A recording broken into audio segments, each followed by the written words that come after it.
Welcome again to Lakeshore Focus, a weekly show highlighting the key issues, important events, and interesting people in our region. I'm Keith Kirkpatrick. During the presidential debate campaign between Clinton and Bush, a phrase surfaced that may help us with the focus of today's show. It's about the economy, stupid. Those were the 5 words that created quite a stir during that election. 20 years later, we are still attempting to cure our ignorance and answer questions about the economy. Here to help us is Tony Sindone, who is a lecturer in economics at Purdue University North Central.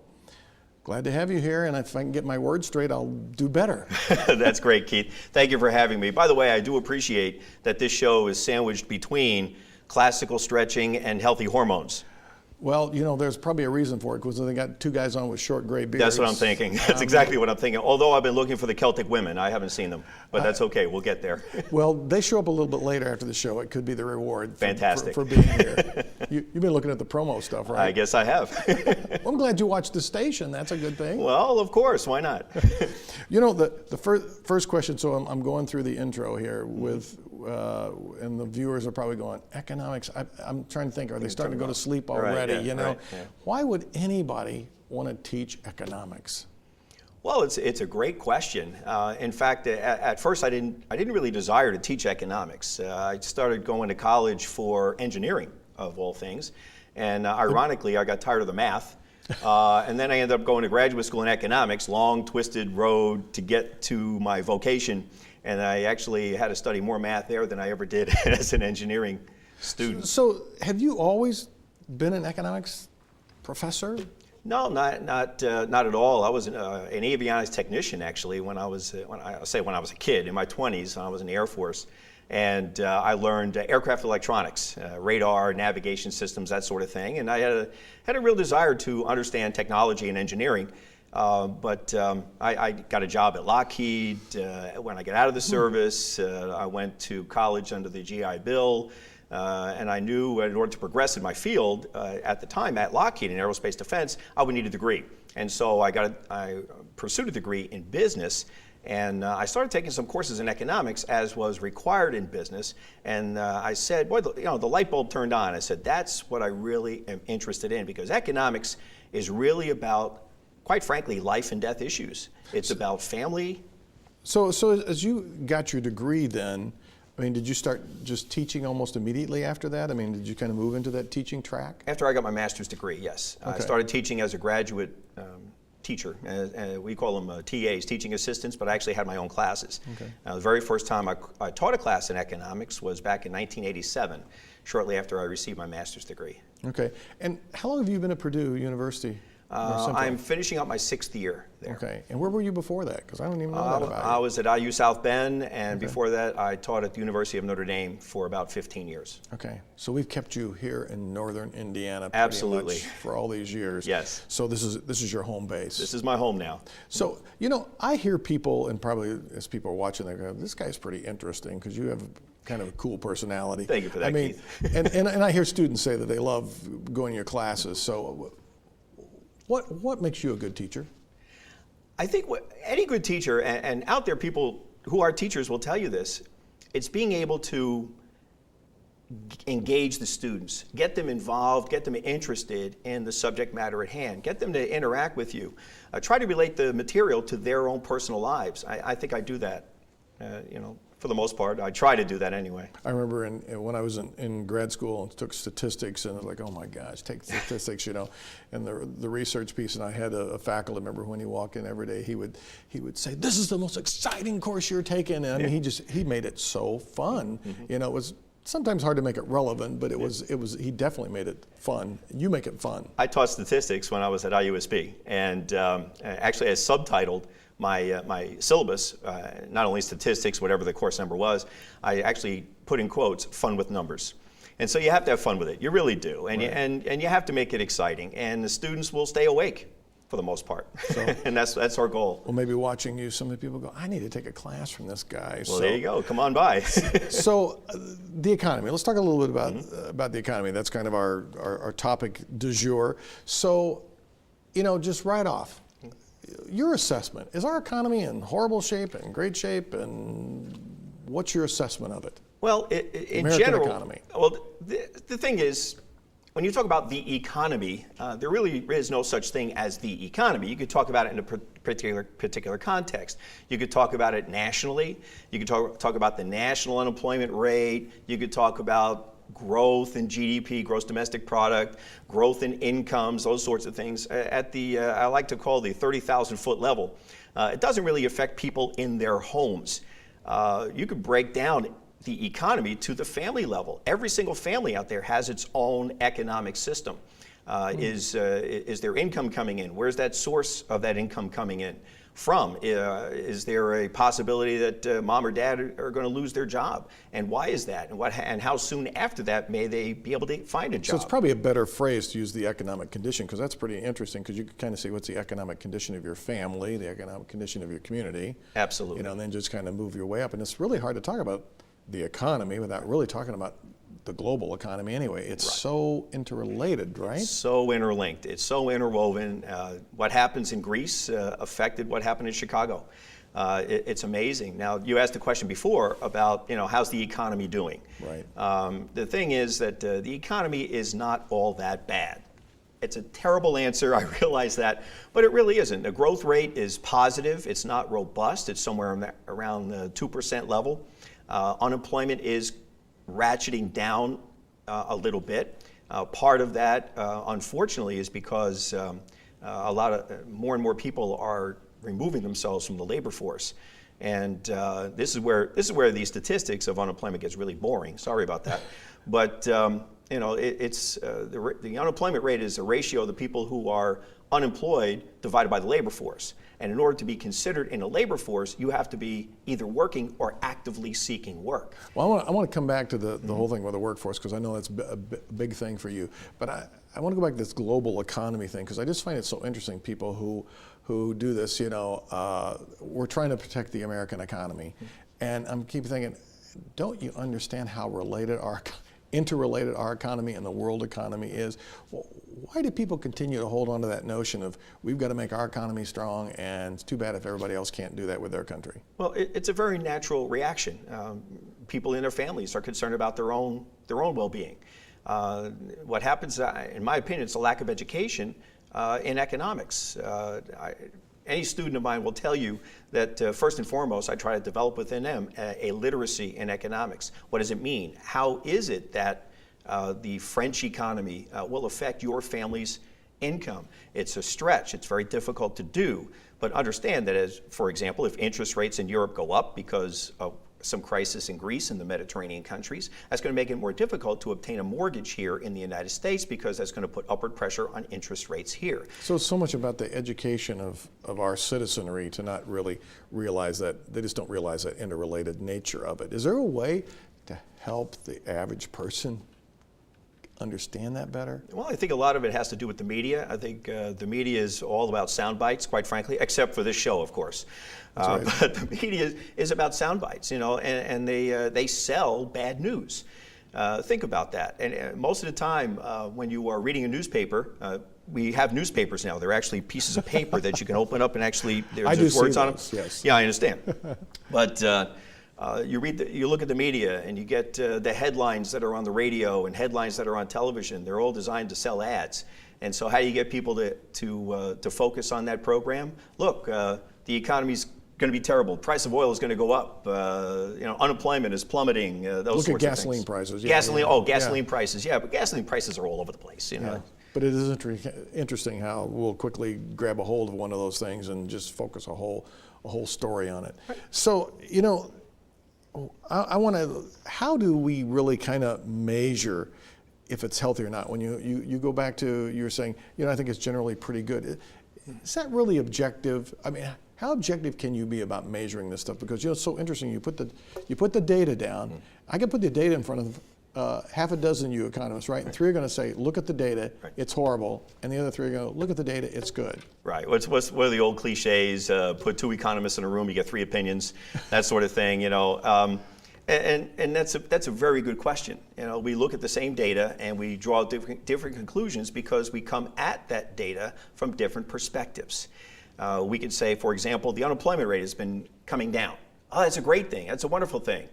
But then somebody like me would say, yeah, well, part of that is because fewer people are actually looking for work and they're not counted. Right. And it's like, okay, buzzkill. I always tell my students that economists are really good buzzkills. Right? That's why we get invited to very few parties, because we'll always say, well, it's not really all that great. How do you manage to stay at a party and stay in, not get I don't kicked tell out? people what I do. Oh, okay. That's it. I'm like a medical doctor. Not that I'm a medical doctor, but I'm like one where we're always working. If people know know what our vocation is. Mm-hmm. A medical doctor goes into a party and they say, oh, I'm a doctor. Oh, I got this arm that's hurting, that kind of thing. Right. People would ask me, once I tell them I'm an economist, so what do you think about the economy? What do you think about unemployment? What do you think about... So do you really do that? Do you really, when you meet people, do you play down what you do? Well, I don't volunteer right away, okay. But it always comes out. Right. Well, it'd have to, but it is interesting. You probably get a better conversation going with somebody before you, because you're right. There's, you guys are probably in the same category with attorneys and a few other people, right? That they're like, okay, there's a real stereotype to this. Right. Yeah, of course. And a stereotypical economist is like Ben Stein in Ferris Bueller's Day Off. Right? Well, Bueller. Right. I never did that, okay? And not all of us do that. Ben Stein's a great economist, by the way, but and he's also a very good actor, makes a lot of money, more than me. Right. So let's talk a little bit about this workforce issue, because you and I have talked about it quite a bit, and it's an important thing for you. Do we have an unemployment problem? This is a setup question, for me. We have an unemployment problem in this country because all you continue to hear is people talk about unemployment. But yet we know people have got jobs. There's job openings right now. What's the problem? There are a lot of job openings out there. It's a matching problem. Matching the skills of the workforce with the skills that are desired by businesses. There are approximately 3,300 jobs available in this area, and not that far from where we're sitting right now. Is it the problem of matching, or is it a mismatching problem? Well, it's a little bit of both. We have workers that don't know the jobs are available. Because I would say a good large percentage of people are looking in the newspaper for jobs, okay, or online for jobs. And that's quite frankly one of the worst places to look. You have to network, you have to get out there, you have to be very proactive to look for a job. But the mismatch is also there. Here, someone who is 50 years old, not that I'm 50, but somebody who's 50, I'm much older. Somebody who's 50 years old loses their job because of changing structure of the industry that they're operating within. They're now looking for work, but they have skills that they developed 20 and 30 years ago. They need to develop new skills that are really in demand today. Sometimes that individual doesn't know how to obtain those skills. And that's information we really need to get out there, because if we do a better job of educating the folks, not only what jobs are available, but what skills are required and how to obtain those skills, then you will see that mismatch shrinking. Well, part of it's mismatch. Some of it is people just don't even know how to look for the job. But even when they look for the job, presenting, I got some job openings. You know that right now. Mm-hmm. One of the job openings we've got, I had 45 resumes come through. Right. 30, I didn't even invite them in to do anything because I thought too many errors, too much, Now, is that a mismatch, or is that just unqualified people, or they just don't know how to hunt? What's the deal? It's a little bit of all of that. I mean, it's a terrible answer, but it's true. I have former students that have come to me saying that I can't find a job. No matter what I do, I can't find a job. So, okay, send me your resume. These are graduates of our program. Send me a resume. I've seen some of those resumes, not just from Purdue North Central. No, I understand. It's universal, and it's one of those things where I can get them from Harvard the same way. So. Oh, it doesn't matter. MIT, Harvard, Yale. I mean, it's a matter of focus. It's a matter of paying attention and going that extra step to make sure that you're putting your best foot forward. And I counsel students all the time about that. I say, well, this resume, quite frankly, looks terrible. And they have this, they shrunk their shoulders and they're down here like this. And I say, I'm not saying this to make you feel bad. I'm saying this so you improve yourself here and make yourself presentable to your prospective employer. What is causing all that? Your guess is as good as mine. What comes to mind is it's for the want of a better word, laziness. I don't know. Yeah, sometimes it looks that way. If we go back to this thing about the general population, about understanding the economy, if there was 2 or 3 things you said, I just wish people understood this, it would just help them function so much better, in the game of world economy if they just understood these 2 or 3 principles? What would those be? That's a great question. Off the top of my head, I would say understanding where prices come from. There are people that complain about the price of something. They're saying, oh, the price of this TV is too high. The price of these plane tickets are too high. And then I would ask the follow-up question, did you buy it? And they would say, oh yeah, well then the price was fine. You decided that it was worth that price because you laid out your money in order to buy that. And if you think the price is too high, then don't buy it. You'll watch prices come down. That's just the way it is. So basic supply and demand is something I would love for people to understand. That's fundamental economic literacy. We probably also have people who are just a little happier with what they're doing, because you do see people obsess over that, as well as just how frustrated people get. It's like they think they got really a bad deal, or so yeah, that's an interesting one, the whole supply demand piece. What would be another one of those? Well, another one would simply also recognize that economics isn't all about supply and demand. Economics really is a social science. It's kind of the second, isn't it something? It's all about supply and demand. Well, I'd say all. I said, if you ask me what are the 3 important things, if they understand the concepts of supply and demand, they say, well, why are gas prices going up? Well, people driving cars more, and the gas in the pipeline isn't as much as it was before. It's going to put upward pressure on those prices.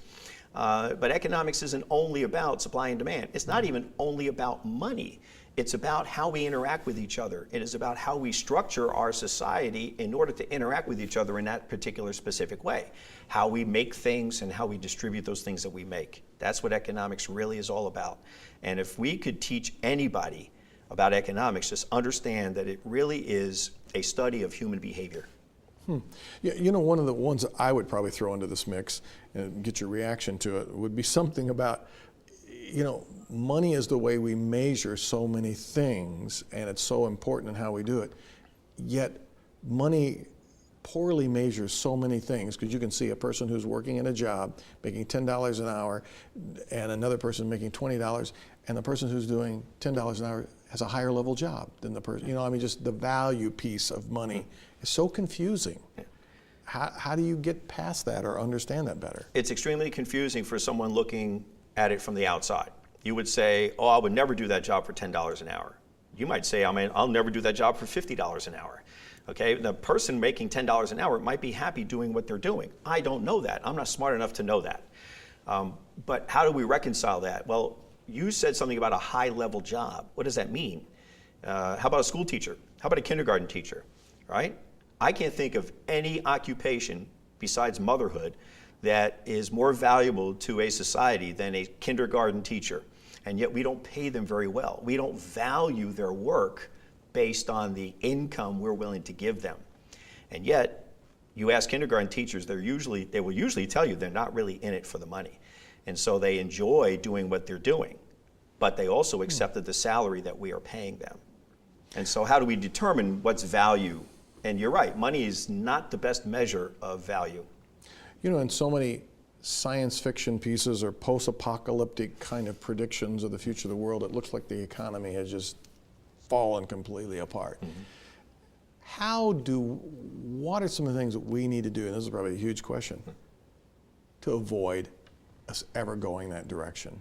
To avoid the economic apocalypse? Yeah. Okay. Yeah. Really, what do we need to do? What we need to do is something that is always done after an empire collapses. Go back in history. The Roman Empire collapsed. Why? People got lazy and dumb, quite frankly. What happened to the British Empire? The folks hired proxies to do their jobs for them, okay? And there's some other things, but of course that's what happened. How do we avoid this last economic growth rate over the last 2 centuries? By not falling into the trap of paying other people to do our work for us. In other words, we need to take the initiative. We need to get back to being a little lean, a little more, gaining more of a work ethic, not being afraid to do some dirty work, and And that will do it. Think about the greatest generation. You're talking about the folks coming out of World War II. They really brought the economy out of a brink. Did I hear you when you first said that, say lazy and dumb? Did you add well, that to it? I'll say that, and I've been saying that. Now, I hate to. I don't want to make it sound too late now. No, I don't want to make it sound like it. I would tell my kids the same thing. Right. I said, don't be lazy. I said, don't take the easy way out. If you take the easy way out, then somebody is going to eat your lunch. Talk about the dumb part real I don't talk about quick. Both. The dumb part. Okay. The dumb part is almost by choice. I don't want to know about that. I don't need to know about that. I'm going to sit here and play on my video games. I don't need to do that. I don't need to learn that. I don't need to learn anything. I just look it up. I mean, I like the concept because this boils down to, if you listen to Sheriff Dave Lane, he'll always say, always boils down to crime comes in, people who are just being, they're drunk and stupid, drunk or stupid, and he said sometimes it's both. Right. So, that's an interesting piece to challenge our future and say, we've got to avoid really falling into that. Right. Maybe you should write a book about that. Okay. Lazy and dumb. Now, why are how we to avoid the economic apocalypse? Right. We've even got a there subtitle. You go. We got a subtitle. There it is. Co-authors. That's it. Okay, we can do it, Keith. We'll work on that tonight. We can co-author this. Sure. So if we're down to kind of the last minute here, if just again one thing that you've kind of learned in your years of teaching about the economy you're talking about, something you want to share with people that's like this is important. Well, here's the thing. In teaching economics, I really believe that people want to learn about economics and the economy because ultimately they do understand that it's about their personal lives. And it's a mystery. There is such a large part of their personal lives that is a mystery to them because they don't understand the economic principles that help them interact with everybody within their family, within their community, within their state, within their country. And if there's anything I can do is to try to help encourage that questioning, that inquisitiveness, so to help them learn what they want to learn. That's awesome. Well, I will tell you this, Tony. I'll invite you to my next party, but I'm not going to tell anybody you're an economist. Good. Thank you very much, Keith. I appreciate that. Thanks for being here. It's my pleasure, Keith. Thank you very much for having me. Okay.